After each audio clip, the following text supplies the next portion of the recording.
лани или преклани за некоја реклама дека што и да правиш за еден месец ќе ослабеш 30 килограми. Тоа апсолутно не е можно. Што е со броењето калории? Тоа не се свесни колку калории внесуваат. И нормално дека ќе качува тежина.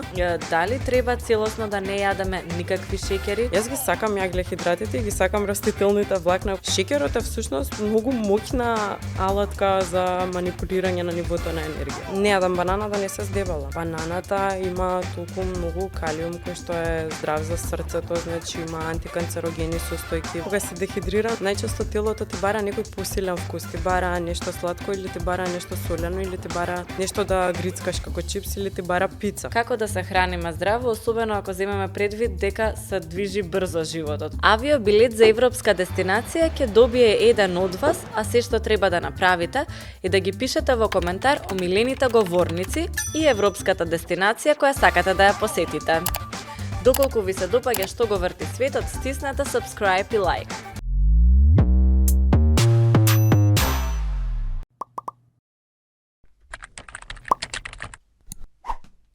Здраво, Симона, што го врти светот? Здраво, Јована, за мене храната го врти светот. Логично кога доаѓа од нутриционист. Неколку кратки прашања ќе ти поставам, одбери тоа или тоа. Овес или чија? Чија? Цезар салата или бургер? Цезар салата. Кето или хроно? Повеќе хроно. Добро. После ќе објасним уште малку зошто бе овие одговори. Генерално се занимаваш со храна и информирање на одредена група на твои следбеници врзано со храната, меѓутоа си нутриционист по професија. Сега, затоа што добиваме многу информации на интернет, поврзани со храната, како треба да се јаде.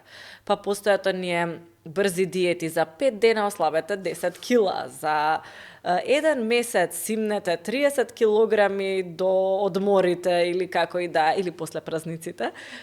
Моето прашање е колку се овие диети добри и колку функционираат, бидејќи некогаш функционираат, ама дали е правилно да се храниме вака брзо и challenge-based?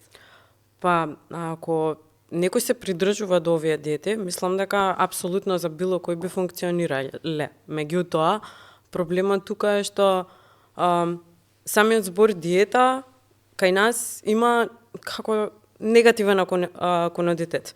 Затоа што самиот збор диета во принцип луѓето го поистоветуваат со изгладнување, токму мислам дека заради тие брзи диети кои што се многу популарни во последниот период.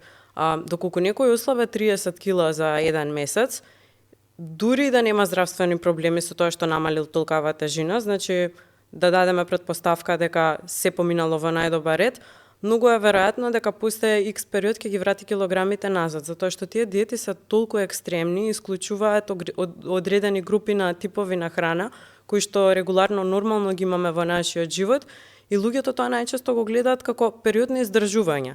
Океј, ќе издржам еден месец, ќе ослабам, меѓутоа што понатаму, може ќе издржиш уште еден месец, може би уште два. Меѓутоа ќе дојде X период кај што си викаш, леле, доста беше со се ова, не знам, од кога не сум јадел чоколадо, и тука се враќаш назад на чоколадо и на се, меѓутоа во многу најверојатно поголеми количини од периодот кој што претходел, и си ги враќаш килограмите назад. И после го имаме оној јојо ефект. Да. Таман си ослабел, еве ги назад и некогаш и се здебелуваат луѓето затоа што се изгладнувале буквално одреден период. Да, и прави според мене одреден, не знам, би го нарекла психолошки терет, затоа што тука постои по автоматизам некоја поделба на добра и на лоша храна. И тоа прави дополнителен психолошки притисок, кај што храната ја класифицираме како добра и ја класифицираме како лоша. Значи, јас тоа не го правам и сите често знаат да ме прашаат, ти на твоите деца им даваш чоколада? Апсолутно им давам чоколада. Не постои добра и лоша храна, туку постои храна која што треба помалку да се јаде, поретко да се јаде и храна која што треба да се јаде секој ден. Добро, ова е интересно. Прв пат да слушнеме баш убаво објаснето, меѓутоа на интернет се повеќе кај оние кои што ги гледаме се занимаваат со спорт, оние кои што се занимаваат со лајфстайл, дури и инфлуенсерите, но особено кај фитнес тренерите и нутриционистите, гледаме тренд на препораки 80-20. Дали има ваков некој сооднос, како 20% дозволи си нешто, ама 80% од времето да се храниш здраво? Па, најчесто да, би рекла дека и јас така живеам, затоа што пак постојат нели оние социјални моменти. Например, сестра ми правеше свадба, сега јас не можам дента на незината свадба да пазам на храна, не знам, да не пијам алкохол или било што, или кога ти е роден ден и слично. И тоа се најчесто тие 20% без кои што сметам дека здравиот живот не би бил издржлив.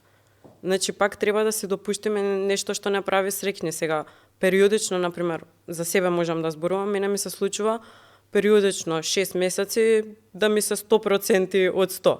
И тоа е моментот во кој што тоа ме прави среќна. Сакам да пијам чај пред спиење, да јадам нутритивно избалансирани оброци, да вежбам, да се пешачам, едноставно да се фокусирам на себе. Меѓутоа тоа се периоди, после тоа не знам, да речеме ќе затопли, ќе дојде лето, некогаш сакам да излезам на ручек, да излезам на вечера. Ќе гледам пак најздрав избор, меѓутоа може ќе каснам и да серт на крајот, ако ми се јаде.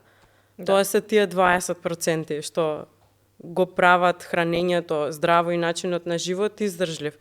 И мислам дека тие се тука и треба да бидат за сите, освен за оние кои што имаат некакви сериозни здравствени проблеми кои што ги ограничуваат и тие 20%. Меѓутоа тоа се поекстремни случаи, не знам, би рекла како некој кој што е на диализа или некој кој што има диабет тип 2, кој што го регулира до некаде со храна и слично.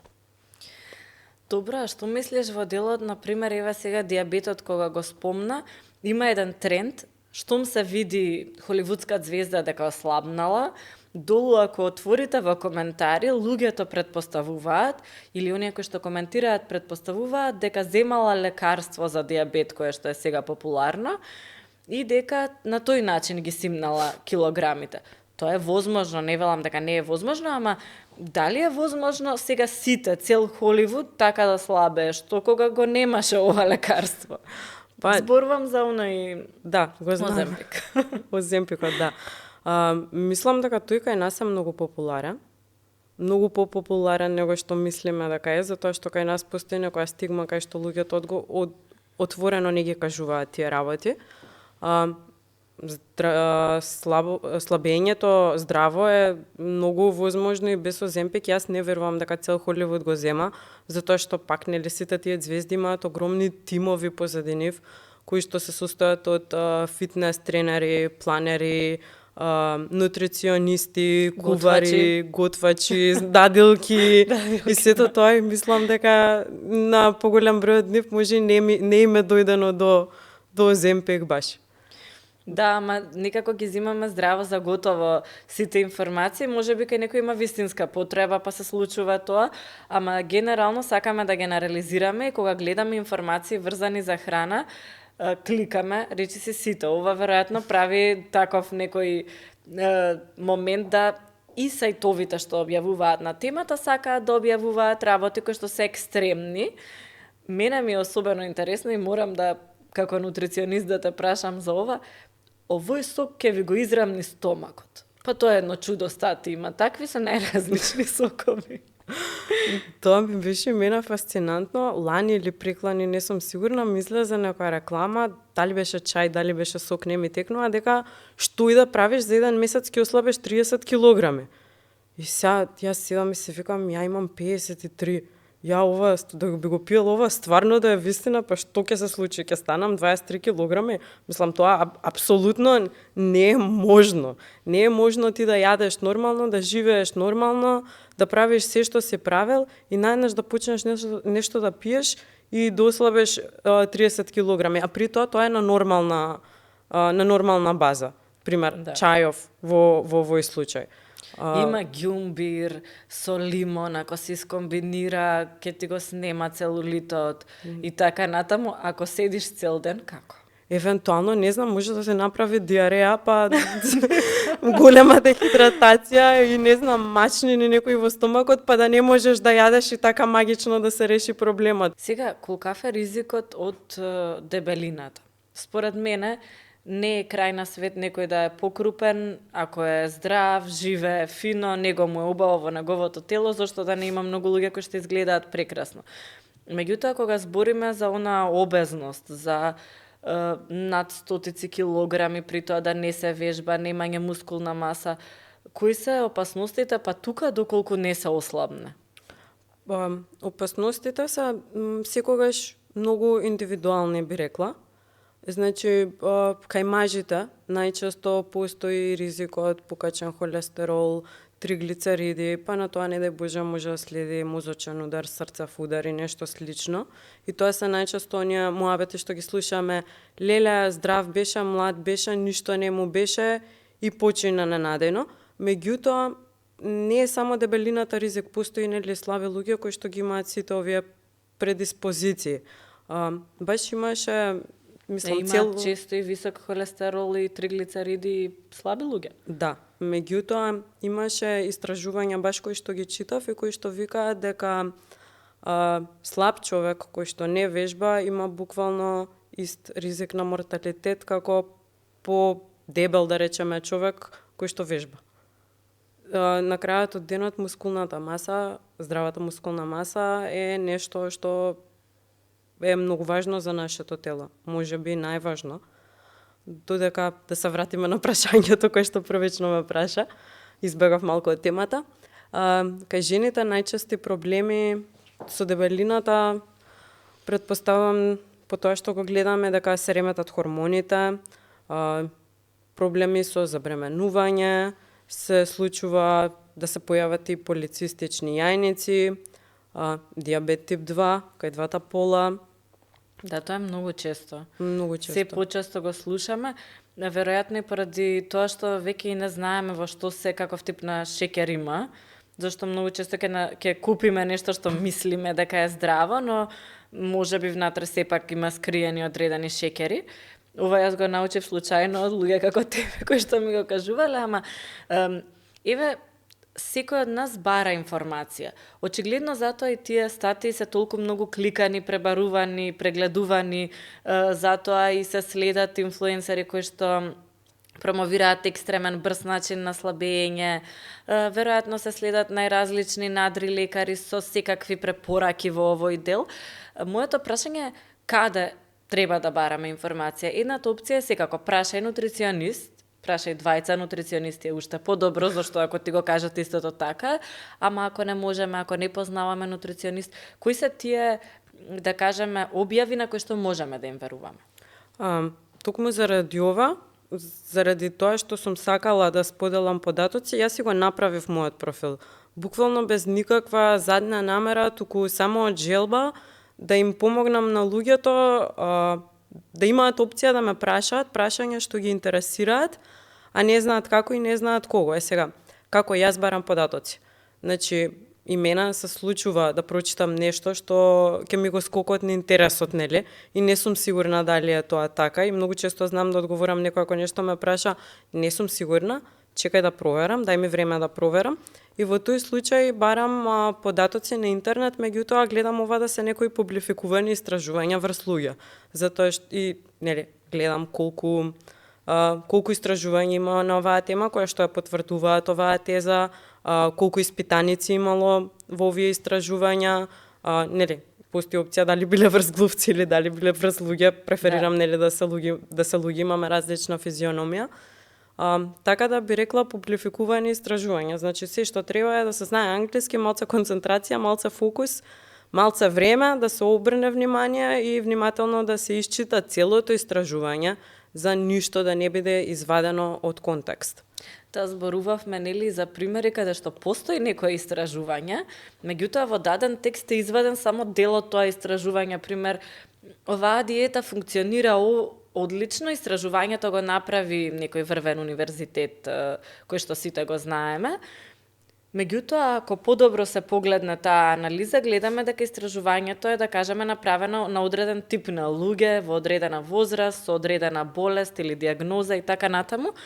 И сега, одеднаш ова е пренесено како да е вистина за сите. И практично луѓе кои што можеби не спаѓаат во таа група, ги земаат овие факти здраво за готово. Затоа и тоа нели читање на самата крај. студија е многу битно, да. До крај да се исчита се од А до Ш. Буквално. Да, искриените оние малите информации околу методологијата. Секогаш на истражување, никој не ја чита методологијата, кој бил вклучен, како бил, туку само старосна група, крајот. дали се двата пола вклучени, дали се, например, за мене лично конкретно нешто кога ме интересира, си барам истражувања што се само врз жени, зашто мене не ме интересира како мажот би реагирал на тоа кога барам нешто лично за мене. И не ми пречи во тој момент во таа студија што ја читам да се вклучени само жени. Меѓутоа ако барам некој податок за нешто што ме интересира за маж, во тој случај гледам да се вклучени мажи, да се вклучени мажи и жени. Да, за да има релевантност. Да, било каква. Што е со броењето калории? Затоа што ова е еден од најбрзите начини да се ослабне и многу веќе се промовира и навистина е лесно во поглед на тоа дека ако ти знаеш да ги пресметаш калориите, што и да ти се најде тука при рака, можеш да го ставиш во некоја рамка и да знаеш колку си изол во текот на денот, меѓутоа има и диети во кои што се јаде нереално малку калории. Јас познавам луѓе кои што слабееле со 500, со 1000 калории, што за повеќето луѓе е навистина малку. Сега моето прашање е дали е ова добро и има ли некаква нуспојава на хранењето само врз база на бројката? Броењето калории јас би го препорачала за почетници, меѓутоа таму и треба да остане во некоја почетна фаза, затоа што луѓето многу често не се свесни колку калории внесуваат. Јас го имав тоа искуство, ужас. И не знаат, и се, леле, јас јадам само еднаш на ден или само 2 пати на ден, а никако дослабам. А, например, во тие 2 оброци некој може да изеде 2500 калорија, да троши реално 1800 на дневно ниво, и нормално дека ќе качува тежина. И во тој случај се препорачува, доколку да се развие, додека да се развие некакво ниво на свесност во однос на колку калории има храната, зашто нели, на крајот од денот, калорија е единица мерка за енергија. И ставаш на баланс колку енергија си внел и колку енергија си потрошил.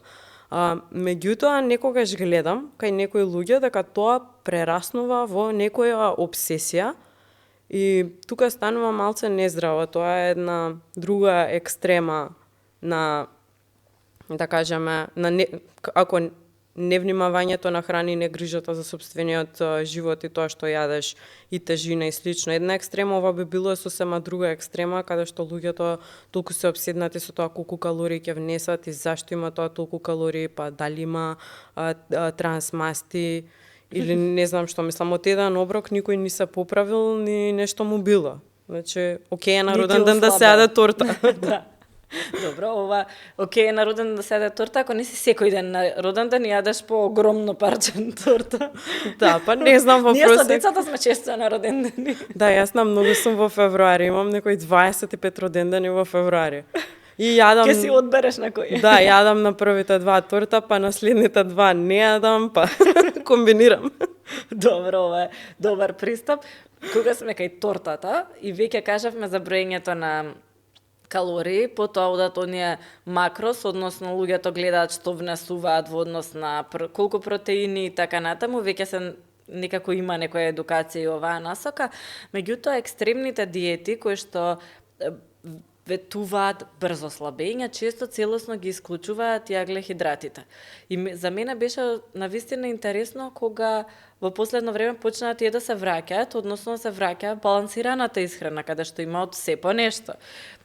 Дали треба целосно да не јадеме никакви шеќери, никакви јаглехидрати, никаков леп, затоа што порано важеше она избаци леп и благо, да морам вака народски и добар се ќе ослабеш. Тоа не е секогаш случај, ама дали треба така да размислуваме, се да се исфрли и да се јаде пример само протеин? Не, пак тоа е една многу ограничувачка диета, освен ако нема некоја здравствена предиспозиција тоа да биде така. Пример, нели, тоа е кето диетата, а кето диетата првично била развиена, колку што се сеќавам, за Алцхаймер. Значи, и таму може да даде некакви подобрувања и исто кај состојба на епилепсија. Значи, се препорачува најчесто за такви состојби. Меѓутоа, Јас ги сакам јаглехидратите и ги сакам растителните влакна кои што тие ги нудат, затоа што од нив зависи здравието на дигестивниот систем. Ти, например, џабе пиеш пробиотик доколку не внесуваш и пребиотици, а пребиотиците се токму тие растителни влакна, односно храната за тие добри бактерии, која што ја има во јаглехидратите, во мешункастите плодови, во вошјето и во зеленчукот. Дополнително што има некои други микронутриенти од типот на витамини и минерали, кои што може да не ги внесеш бегајќи од шеќерите. Бегајќи од шеќерите, да. И на крајот од денот сите толку се плашат од шеќер, а шеќерот не е ни пола страшен од други намирници што ги гледам во составот на X продукти на рафтовите во маркетите. Пример, сите се плашат од шеќерот, а не се плашат од аспартамот. Аспартамот официјално беше канцероген до летово, ако не се лажам. Така е. И причинува рак на мозок. Од друга страна, шеќерот не може да причини рак на мозок. Шеќерот е дури, ја го гледам како помагало. Например, кај спортскиот нутриционизам, да речеме. Кај спортскиот нутриционизам, еве, конкретно групните спортови. Фудбал и кошарка, тука би ги ставила како најраспространети. Се препорачува за полувреме, за кај долги надпревари и слично, за време на полувремето, спортистите да јадат нешто што има многу шеќер. Така Значи да биде сушено овоше со шеќер, да биде, не знам, чоколадно млеко и нешто слично, не во здрава варијанта без шеќер, туку баш со шеќер, за да има наеднаш ослободување на енергија, односно нешто со повисок гликемиски индекс, за да им даде екстра енергија во истиот момент, за да може да го истрчаат остатокот од надпреварот. Интересна информација за ова ми кажа практично мајка ми, ама ова е нешто што го кажал нејзе докторот пред нејзиниот пораѓај, изеди цела чоколада. Дали ова има логика, како за да имаш енергија, зашто пред тебе стои пат? Најчесто. Најчесто зависи од временскиот интервал во кој што треба да се ослободи таа енергија. И сега, ако докторов знаел дека баш треба да се породи за пола саат, тогаш е супер совет, зашто ќе даде наеднаш високо ниво на енергија и ќе може тоа да го издржи. Проблемот со шеќерот е што како што енергијата наеднаш доаѓа, така наеднаш и паѓа. Па може да се случи после тоа тресење на раце и слично, меѓутоа сето тоа може да се изменаџира пак со одредена комбинација на растителни влакна, пак на јаглехидрат, на доза на протеин. Шеќерот е всушност многу моќна алатка за манипулирање на нивото на енергија. Интересно, јас се сеќавам дека има ситуации кај што ако одиш на планина или ако скијаш, секогаш се препорачува да носиш со тебе или мало чоколадце или мало метче за брзо да, ако случајно нешто ти се случи да снемаш енергија, да можеш нели вака брзо да ја вратиш. Ети во спортовите е препорачливо. Значи ако трчаш, скијаш и се качуваш по планини, може да јадеш малку. Јас искрено дури на пример клиенти кои што имам, кои што знам дека се хранат, не знам, да речеме многу генерално на нездраво што го викаме, и се сомневам дека првата недела, зашто сум им дала храна со низок гликемиски индекс, дека може да им падне шеќерот, обовезно им викам за секој случај ти прва недела две носи си со тебе едно чоколадце. И они ќе ми речат црно, она без шеќер, ја ќе ми речам не, со шеќер еден ред, класично, имај си за не дај Боже ако ти се случи, затоа што телото не е можеби се уште навикнато на тие на тој низок гликемиски индекс кој што му го даваме, туку е навикнат на висок гликемиски индекс и за секој случај да си има чоколадца по потреба да го касна да се стабилизира. Бам 70 калории ќе се пише и чао. Толку беше ред не чоколада. Не мора да брои, јас ќе бројам за него. Да. Ти ќе си пишеш 70 калории, ама генерално за мене беше тоа затоа што функционира некогаш лепи благо стратегијата. И кога прв пат почнав да бројам калории, сватив дека правам глупости во однос на тоа што мислам дека е здраво, уствари е многу калорично. Гледаме дека, да кажеме, кај чоколадите има едно чоколадце, може едно бејадерче да има 70 калории. Сега вие ако изедете 5, што не е проблем за никого. Како десерти тоа. Како десертче, да, ќе внесете еден оброк. Ако изедете оброк, ќе знаете дека сте јаделе, така да тука се греши многу често. Јас те познавам од порано, меѓутоа еве и сега како мајка на 2 деца. И секогаш сум си викала, па добро, нормално, секогаш добро си изгледала, секогаш си била, да кажеме, во некоја нормална тежина и така натаму. Веројатно тебе ти е лесен овој начин на живот, меѓутоа кога разговаравме, ти ми раскажа дека не било баш така, односно дека и лично си имала ситуација каде што си морала да се бориш со вишокот на килограми, како и повеќето мајки. Да, значи, ние се знаеме одамна, се знаеме од средно. И јас цел живот ја одржувам горе-доле оваа тежина плюс минус 2-3 кила. Кога останав бремена со првото дете, тоа беше на 24 години, на 25 го родив.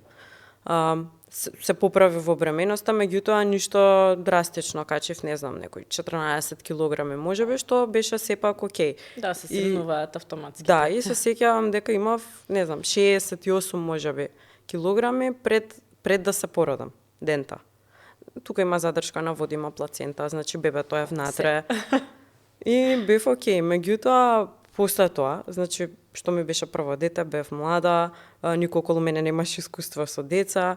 Не знам дали стануваше збор за несоница, за константна несоница, за константен умор, за константно негирање на себе си, заборавање или можеби постпородилна депресија. Јас се поправив и во еден момент пред првиот роден дан на син ми, јас имав 70 кила. Повеќе од целата бременост. Повеќе од целата бременост. А пред тоа се сеќавам имаше еден период кај што мајка ми викаше: "Леле, си му на 25 години, чека вака убава да си пројадеш се." Без никаков проблем и количински си јадам. 25 години, сега не можеме да те сопреме. Добро, да. Бабица и мајките се срекни. Да, и имаше некој период кај што и јас самата себе се фатив како се лажам. Ајде, од утре ќе почнам. Не, од утре пазам, дефинитивно од утре пазам. Не, ајде од понеделник. Ајде од први. И почнав ова да го кажувам гласно. Горан на маш ми. Јас од утре ќе пазам што јадам, зашто ова веќе не се издржува, никогаш не сум имала оваа тежина, вака не сум среќна, не се чувствувам убаво и сакам да се вратам старата јас. Ми он во еден момент се сеќавам ми рече: "Добро, Симона, секој ден ми го збориш ова." И во еден момент си викам: "Леле, стварно, секој ден ова го зборам. Па зашто, како факултет ја завршив? Што правам? Што правам со себе?" Си реков, баш бајадерче држав во моментот. И се сеќавам, си реков, или сега бајадерчево ќе го оставам одма тука на шанки, не чекам од утре. Од сега почнувам да внимавам што јадам и да се вратам во нормала. Или тоа е тоа, ќе се бидам дебела. Мислам, ќе се помирам и ќе престанам да се лажам дека почнувам од утре. И си го оставев бајадерчето и во рок од 3-4 месеци целосно се вратев на првичната тежина од 50 килограми, која што имав, значи здраво, избалансирано, одлично се чувствував, се дојдов старата јас, ми се врати расположението, волјата, самодовербата и останав пак бремена. Честито. Ама не се поправив пак како со првиот пат, зашто внимавав, знаев што ме чека. Да, интересно е тоа затоа што кога не спиеш, мислиш дека, односно не мислиш, туку бараш друг извор на енергија и другиот извор на енергија што ти е на располагање е храна, често немаш време да готвиш и за многу луѓе единственото што може да го направат е да купат нешто готово, кое најчесто е благо или е многу мрсно и така натаму и брзо да си ја вратат енергијата. Да. И тоа да се случува 10 пати на ден затоа што толку ти треба. Да, плюс тој период работев од дома, плюс се селев, плюс бев со бебе. Да, работа од дома може да биде најдобро и најлошо за не со деца, ама без деца за одржување на себе може да одлучиш да вежбаш, ама може и целосно да заборавиш на движењето. Да, имаше период кај што работев од дома и буквално изгледав најдобро што во животот некогаш што ме изгледала. Прво станував пред сите, правев појадок за сите, ќе се уклучав на работа, си работев, земав пауза, вежбав на паузата. Да.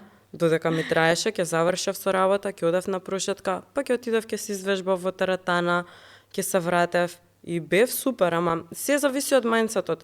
На што си спремен во моментот и што на себе си кажуваш дека можеш. Значи, јас мислам дека тој период толку многу и се поправив, зашто од страна многу често слушав: "Тоа е, телото нема да ти се врати. Сега имаш дете, се е поинаку, се менува кога имаш дете." Ама во еден момент си реков... И ти се прави некоја грижа на совеста ако ти како мајка сакаш и да вежбаш и да се храниш здраво затоа што Ти си нели- мајка и не треба тоа не да го треба правиш. тоа да го Само правиш. детето ти е сега. Ама се сеќавам, си реков во тој момент, па добре, Жизел Буншан има деца, па каква е? Не Да. сум ја Жизел Буншан далеку од тоа, меѓутоа можам да изгледам како што сум изгледала предходно. Единствено тоа, само тоа те јас прави се здравна, спречувам. да. Самата себе си се саботирам. Не е само самата себе. Јас гледам дека еве нашите генерации сега поразлично гледаат на тоа од предходно. И општеството е затоа што ние разговараме, јас и ти или со други мајки, си се поддржуваш некако, ајде можеш, уште малку, вежбај, оди, мене Да. ова ми помогна, тебе тоа, значи веќе не е табу тема дека некоја мајка сака да повежба, сака да се грижи за себе. На крајот на денот и за нашите деца треба да сме здрави. И им Апсолутно. треба енергија и тоа Апсолутно, да. Уствари, мислам дека не е себично да се биде себична, Не. и ова го Во сватев поглед на здравието да, особено. скоро, затоа што ако јас дома не сум среќна, ако јас не сум дома здрава, како можам јас да се грижам за моето семејство несреќна и болна? Не можам. Значи, и прво оддаваш А лоша вирусите се енергија, тука. да, лошо расположение, даваш лош пример на твоите деца. Даваш лош пример дека ти треба да се негираш, дека ти не е важно што јадеш како родител, зашто еден ден и твоите деца ќе бидат родители и не треба да мислат дека важно е само нивните деца што ќе јадат, они веќе не се важни. Така е. И особено имав еден тренер што викаше за децата ќе направиме и авокадо, и леќа, и се, и на крај ние глупости ќе јадеме. Касне што Може останало. за сите да биде баш да Треба здраво баш и да се добро. даде пример на децата дека треба да се грижиш за себе, треба да си вежбаш, треба да си јадеш здраво, зашто децата учат само од пример. И уствари најдобро Така е, нешто што можеш да го направиш за децата е да се грижиш и за себе. Апсолутно, и примерот е најдобар начин, меѓутоа и кога гледаат дека родителот е среќен, и тоа е многу важно. И ако за еден е среќата да вежба, за друг може да биде среќата да излезе со пријатели еднаш во И тоа. неделата, може и двете. Сакам да кажам, важно е за партнерите и важно е како општество да разбереме дека родителите се луѓе, мајките исто така имаат потреби, и тие се многу важни затоа што во спротивно како би биле среќни родители за да имаат среќни деца, така што мислам дека е добар пример ова баш дека треба да се грижиме за себе. Истата, односно слична ситуација ми се случи кога ми ја одделија работата од местото каде што живеам. Работев на 7 минути, сега работам на 25 минути, ја одам пешки. И јас увидов дека многу калории трошам одејќи пешки. Да. Значи без, нели, потребен е и дополнителен тренинг, колку пешачењето или нешто што може да го вметнеме така во брзиот начин на живот, може да ни помогне, и дали храната треба да ја приспособуваме и со тоа, затоа што ако ти трошиш 600 калории плюс дневно на пешачење, веројатно јадењето нема да ти е исто како претходно. Зависи која е целта што сакаме да ја постигнеме. Значи јас правам се, нуркам, летам со параглайдер, значи правам се, ама немам возачка. Добре. И јас многу често одам пешки. И јас имам забележано дека ја немам ни еден ден под 10.000 чекори. Во глобала просечно имам од 15 до 20.000 чекори, не одејќи никаде конкретно. До школа, до градинка, до работа, до маркет, до балет, до кошарка.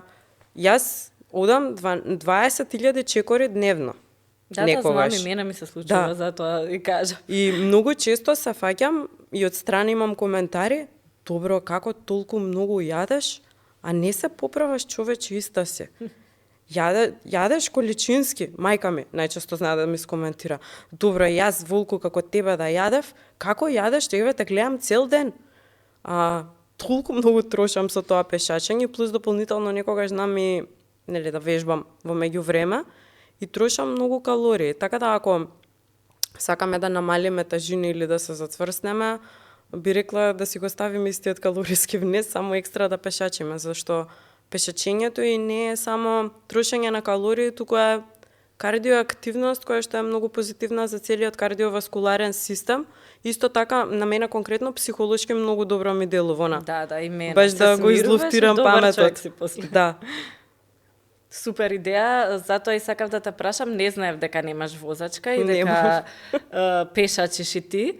Меѓутоа, генерално, мене тоа ми помага како млад човек сум, ама нели со сите обврски со децата и со работата, некогаш немаш време за долги сати, да кажеме, на спорт.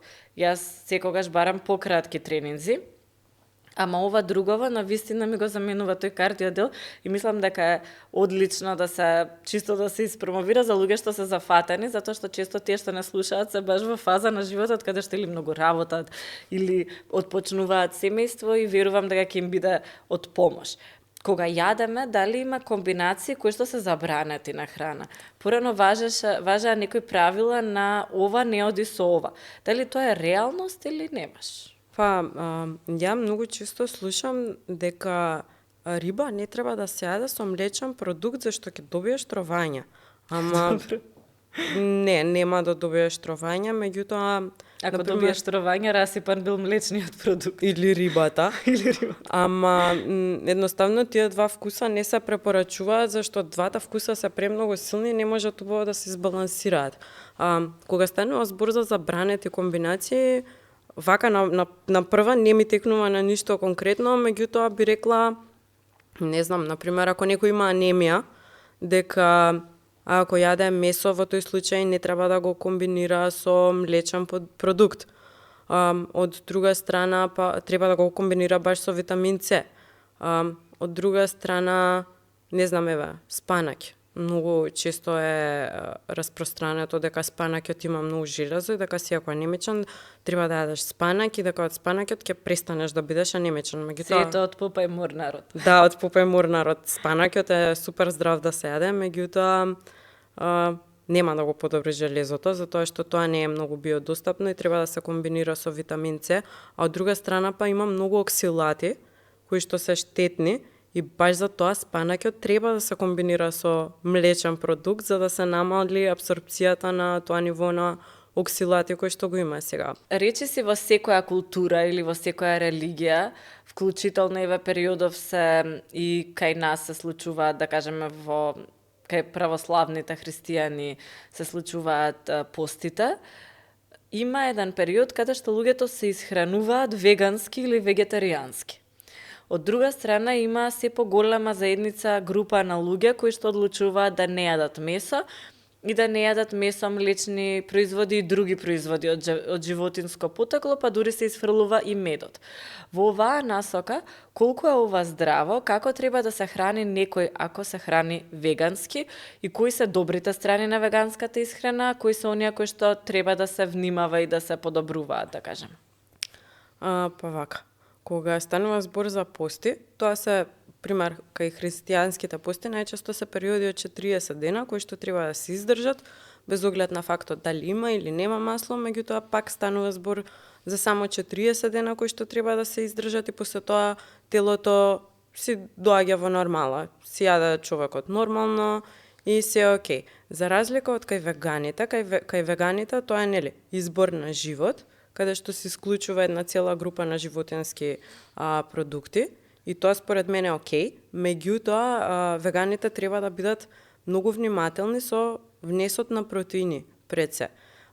Затоа што кога станува збор за протеини, постојат два типа на протеини, едните се комплетни, а другите се некомплетни протеини.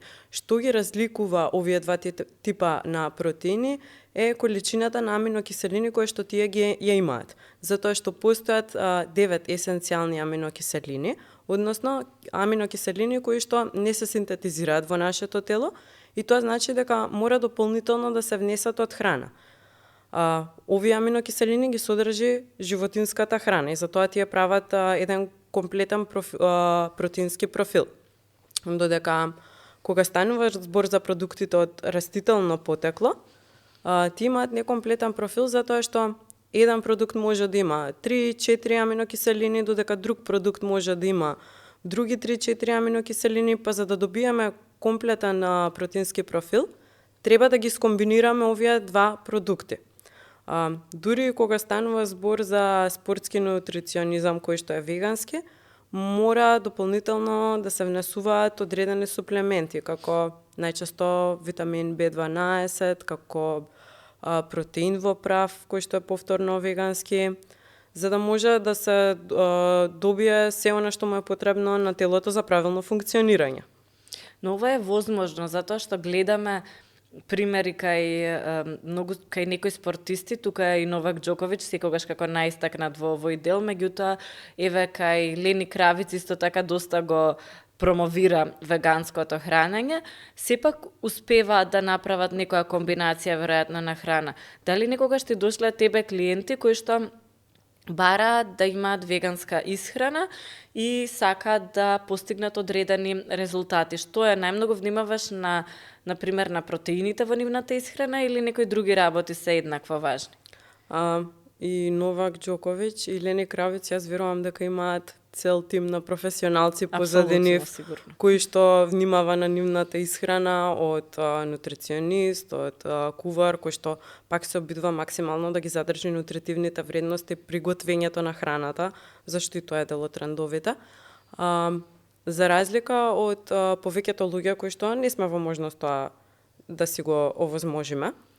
И имам често вегани кои што доаѓаат и многу ми е драго што тоа го прават, затоа што доколку си веган мораш да бидеш едуциран на таа тема, за да не направиш одредена штета на твоето тело. Имам искуство со лица кои што цел живот биле анемични, па потоа станале вегани и престанале да бидат анемични, меѓутоа имам и искуство со лица кои што биле цел живот здрави, па станале вегани, па сватиле дека тоа не е за нив.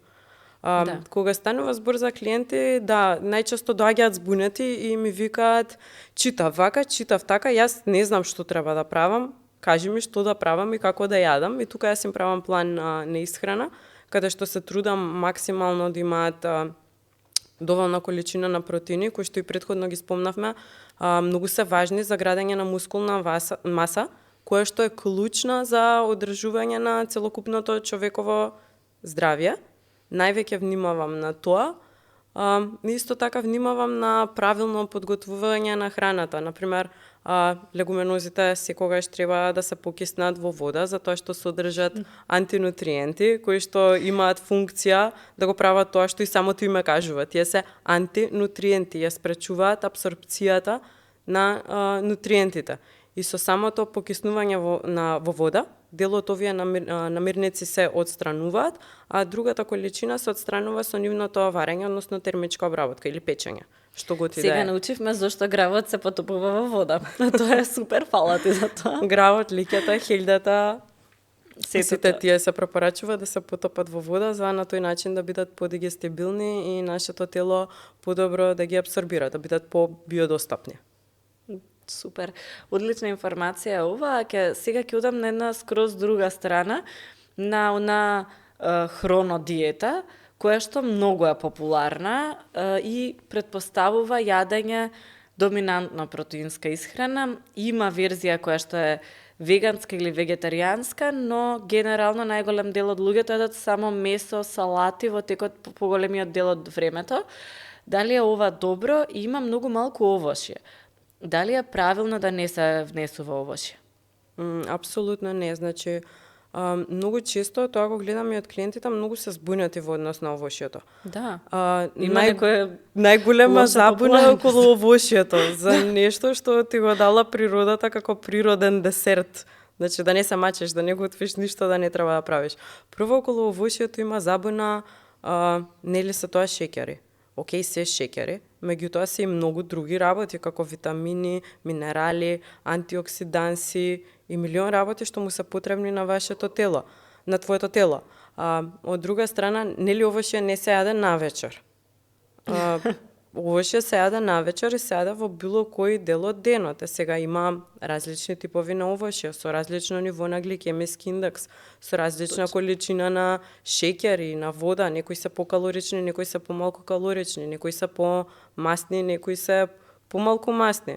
Меѓутоа, секое различно овошје си има различна функција во нашето тело. Не е исто 10 боровници и 10 банани, веројатно. Апсолутно, една банана има околу 120 калории, што не е многу. И луѓето многу често бананата ја сметаат за најзабранета. Не јадам банана да не се здебалам. Бананата има толку многу калиум кој што е здрав за срцето, значи има антиканцерогени состојки. Во принцип се препорачува да Баш имав уствари пост на оваа тема, што беше многу интересен, дали треба да се јаде зелена, зрела или она црна банана, Да. што најчесто ја фрламе.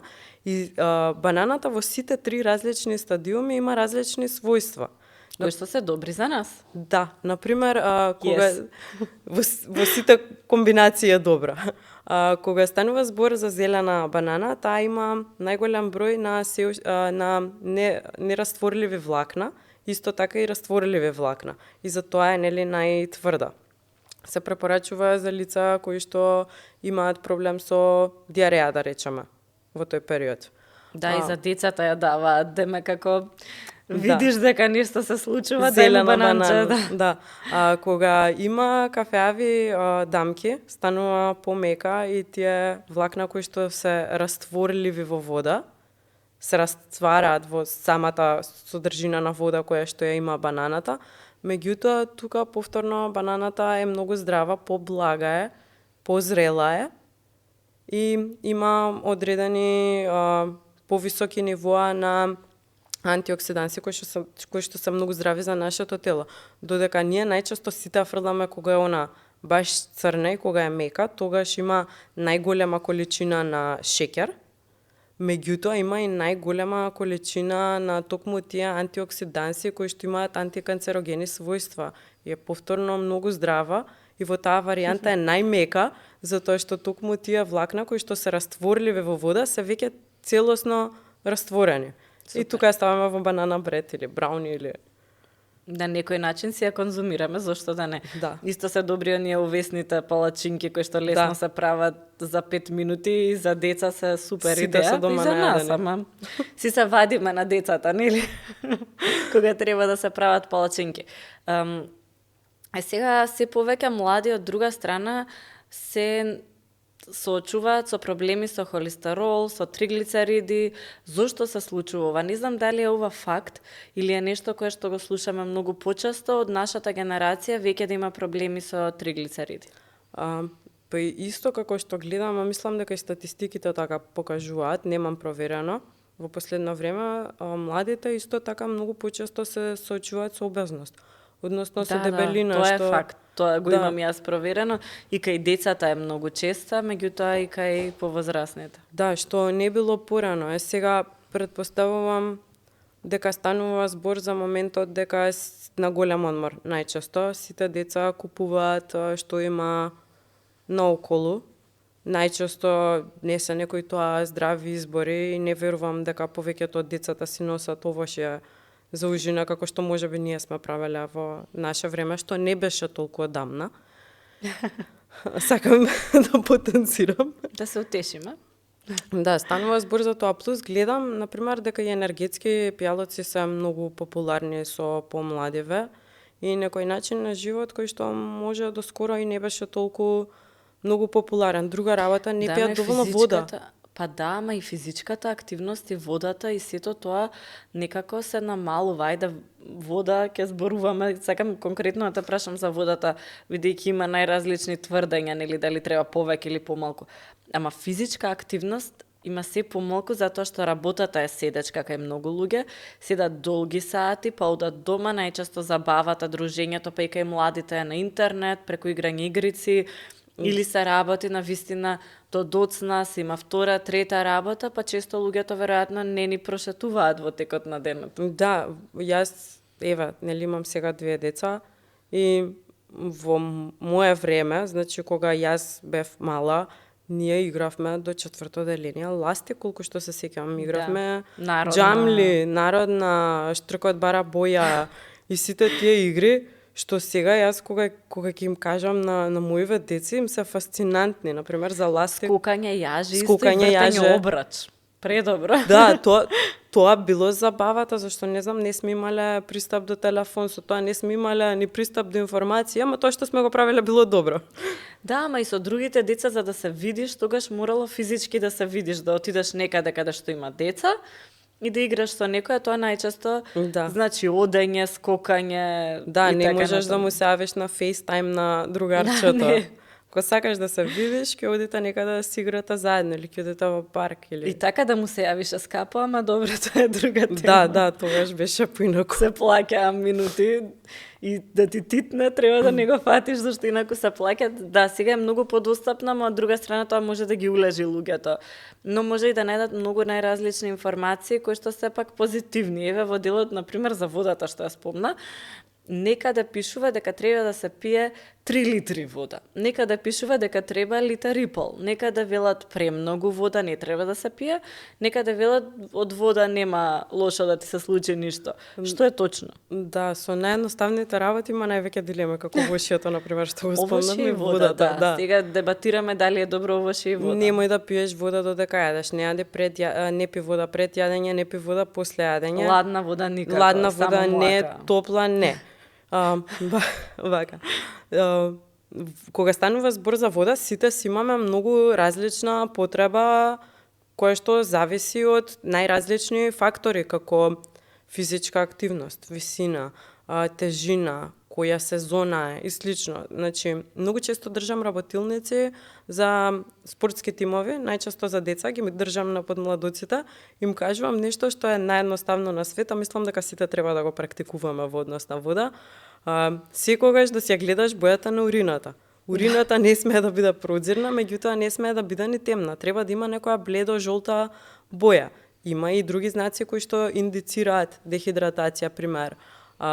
Сува уста, сува кожа, главоболка е веќе посериозен индикатор на посериозна дехидратација и слично, меѓутоа ние возрастниците многу често ги игнорираме. Да, Сува еве ти ја за устата, себе, ставила бела. Те боли глава, Уморен написа си, апче. да, те боли глава, написа апче. Уморен си, написа второ кафе, написа трето кафе. А многу често дехидратацијата, пример, знае да предизвика и умор. Да ги решиме дилеми во околу вода.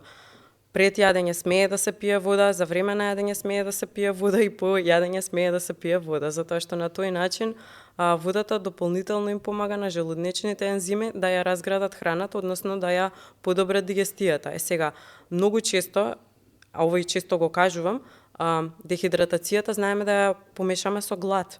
Центрите се многу блиску во мозокот и телото на 100 начини не бара вода, ние сме зафатени со работа, упорно ги игнорираме. И наместо да пиеме вода, ние јадеме. Ние јадеме. Да, јадеме и си вика телово, дај, чекај малце, не ми дава вода, никако не ми дава вода, дај ќе му побарам да јадам, за тоа ќе стане. И во тој случај јадеш и повторно преку храната внесуваш некоја одредена количина на вода. Како ова... Да, ама јадеш, па ти се припива вода и си велиш, па после јадење не се пие вода, ај утре. Зашто јадеш најчесто кога си дехидриран, најчесто телото ти бара некој посилен вкус, ти бара нешто сладко или ти бара нешто солено или ти бара нешто да грицкаш како чипс или ти бара пица. Значи може не ви се еде чипс, туку сте жедни. Многу веројатно. Напите се прво вода, па ќе видите. Многу веројатно. И мене ми се случува, со тоа што нели јас сум нутриционист, па знам да си ги препознавам сигналиве на телото. Нема шанси, ова не би го предпоставила никогаш. Значи јадам буквално обилен избалансиран оброк со се што треба да има и после саат и пол, например, ако сум била затрупана со работа, после саат и пол си викам, леле ми се јаде пак. И гледам и викам, чекај, да, јадев пред саат и пол хранава, не ми е досварена. И тука се преиспитувам повторно и сваќам дека не сум гладна, туку дека сум жедна. Може сум била жедна и пред да бидам гладна, меѓутоа сум јадела, па може сум се напила малку вода, меѓутоа јас сум се уште дехидрирана. А некогаш па може да бидеме и дехидрирани до фаза каде што водата не помага и тука треба да се вметне електролит. Електролити, да. Особено и ако нешто имате, знам, како стомачен вирус, секогаш се препорачува баш поради дехидратација електролит. Да, стомачен вирус и јас буквално секој пат моите деца кога ќе почнат да креваат температура, давам електролит. Секој пат, затоа што температурата покачена кога е дополнително го дехидрира телото и ако телото толку многу дехидрира, нема да можеме да спуштиме таа температура. И кој готи да има температура и другарките кои ќе ми кажат, ја викам, не заборавај електролит да дадеш. Електролит обавезно и при температура и при интензивна физичка активност, при стомачен вирус, електролитите ми се нешто незаменливо од мојот медицински несесер кој што сека да го носам. Добро, ова исто е интересно и ќе ги пиеме електролитите почесто. Јас искрено ги пием само кога имам стомачен вирус, а тоа е многу ретко и така натаму, затоа што ги препорачал доктор, ама еве интересна информација, а иако со спортистите знаеме дека ги пијат, ама некогаш така како си знаеме, самите не внесуваме одредени работи. Премногу вода, тоа рековме дека како такво не постои, треба секој да си го следи телото, така? Да, треба да си го следи телото со тоа што и премногу вода не е добро да се пие, затоа што непотребно ги оптоваруваме бубрезите и целиот систем. И всушност прекумерната количина на вода може повторно да направи дехидратација. Односно, Добро. да го померемети електролитниот баланс на телото, да ги измие оние природни соли кои што ни се потребни и само пиеме вода, а ние упорно сме дехидрирани. Добро. Ајде малку на тема која што некако ми е поблиска, тоа е благото. Дали е добро да се јаде благо или не е добро? Многу често кога луѓето сакаат да внимаваат на исхраната, им се случува да имаат потреба за благо и често таа се одложува, односно, ајде кога ќе заврши диетата или кога ќе заврши што и да е што правите. Треба така да се размислува во однос на храната или има некој начин кога треба да го внесеме благото за да биде здраво, за да биде во ред?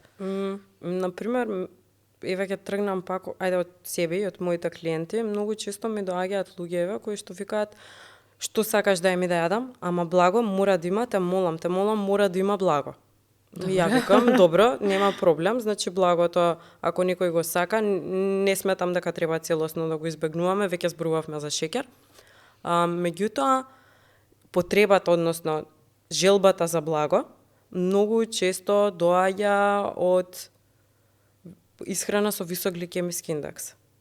Односно, ако повеќе јадеме благо и шеќери, повеќе сакаме благо Повеќе и шеќер. сакаме, затоа што нагло ја креваме енергијата со благо, потоа нагло ни паѓа енергијата, па повторно треба нагло да ја кренеме и имаме осцилации на енергијата во текот на еден ден и затоа чувствуваме таа потреба за благо. Телото само го бара, како на со чоколадцето што го споменав, иначе ти се тресе цела снага, ти се тресат рацете. Меѓутоа, доколку имаме еден избалансиран оброк, да речеме кој што има оптимална количина на протеин, која што ние како нација ретко ја имаме, значи не сме нација која што јаде доволно протеин, колку што би требало да јаде, тоа го имам забележано, си сакаме лепча, против кое што немам ништо, како што веќе спомнавме.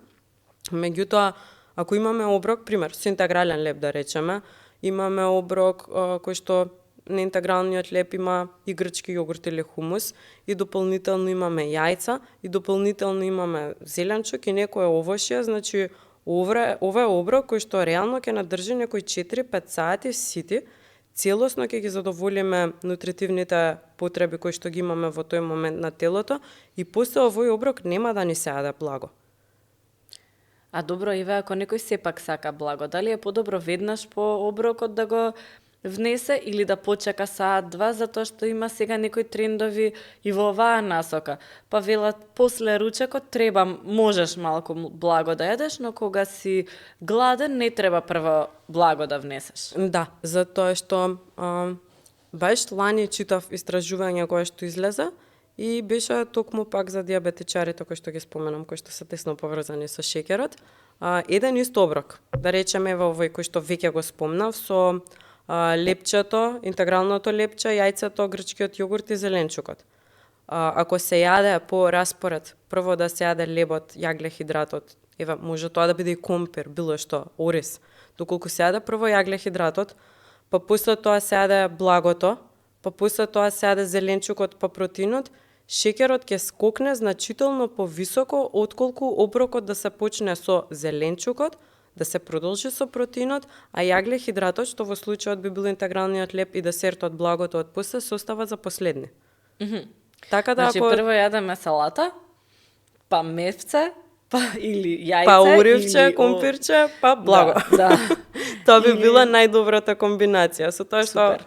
ако оброкот си содржи се што треба да содржи, може и да не ни се јаде благо кога веќе ќе го довршиме на крајот. Да. Може да е би. само желба од самата помисла, ама и да се касне, ништо страшно. А може и да сте жедни. Ова А денес може и да како сме научивме. жедни. Да. Сега, ајде за крај, според тебе како изгледа една здрава исхрана? Односно, што е она што е најуниверзално што може да се препорача? Како да се храниме здраво, особено ако земеме предвид дека се движи брзо животот. Често оние исхрани кои што се даваат од нутриционистите се тешки за да се организираат.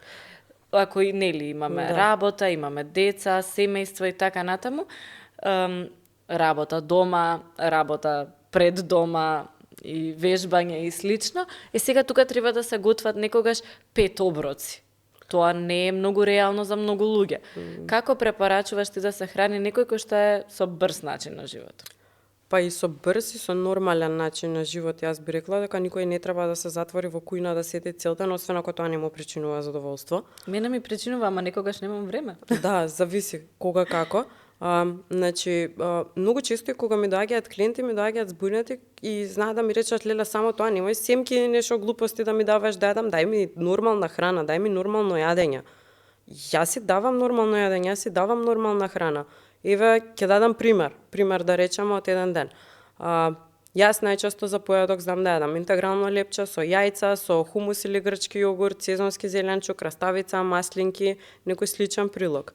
За ужинка знам да јадам, еве, периодов, не знам, мандарини, портокал или банана или што год, со рака јаткасти плодови, дали биле бадеми, индиски ореви, кикирики или путер во некоја варијанта, ако имам време се тоа да го исцкам и да го издекорирам било како.